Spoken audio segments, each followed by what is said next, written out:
Your boy Roots here with Tim Relinquisher, and I'm about to bring a new segment to the channel called Strategic Thursdays.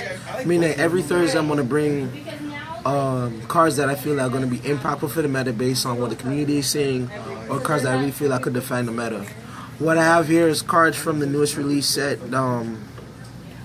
Here almost quick view of what they are. But I feel like going to impact the meta now and later on, even depending on the ban list, because I really don't think they're going to get touched on the ban list. What I do have here, though, in the gold sleeve, it's something, you know, that everyone should know by now, but it's the most impactful card that will make a hit on the meta. So, in no order, I'm going to talk about Fairy Tale Snow, which is a common. It's 1850 attack and 1000 defense. Even though that's not a big talk about it, it does have an ability where it's normal special summon to target one monster and book a moon it.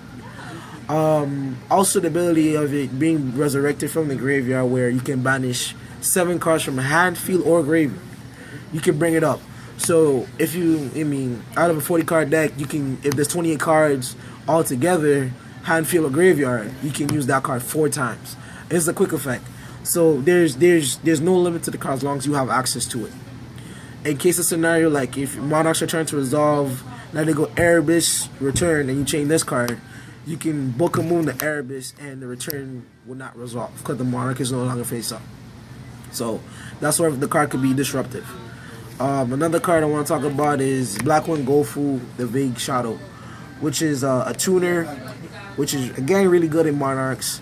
Also good in Metaphors, where it brings out tokens that they can use to pop and bring out their fusion. Also, you can tribute this, bring out Carouse, and pop the 2 tokens. I got a +1. If it's a return, it becomes a +2. So I think the card right now and in the later future will be essentially just really good. Another card that came out is Pendulum Hold. This card is really good. It's essential, and it reads that if your opponent Pendulum summons monsters, it can shuffle them back into the deck.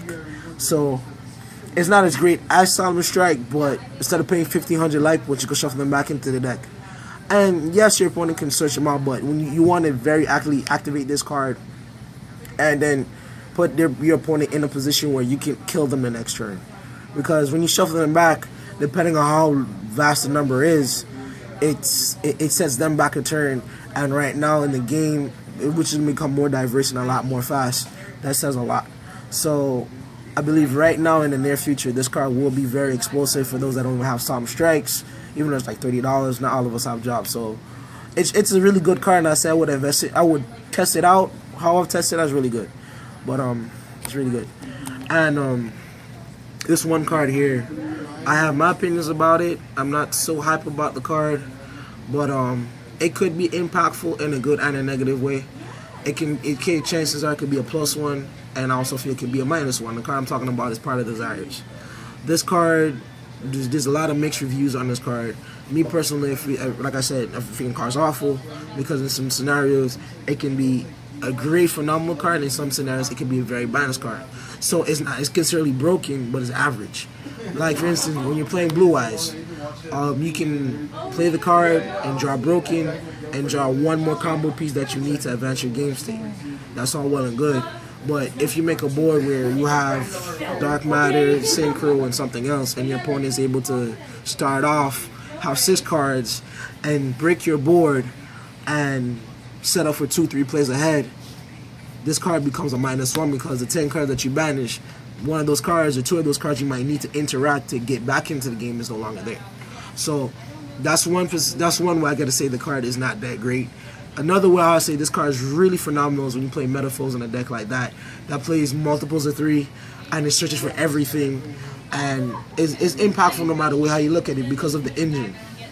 The reason they're not so great in Blue Eyes, even though you play multiples of 3s, those 3s are very consistent.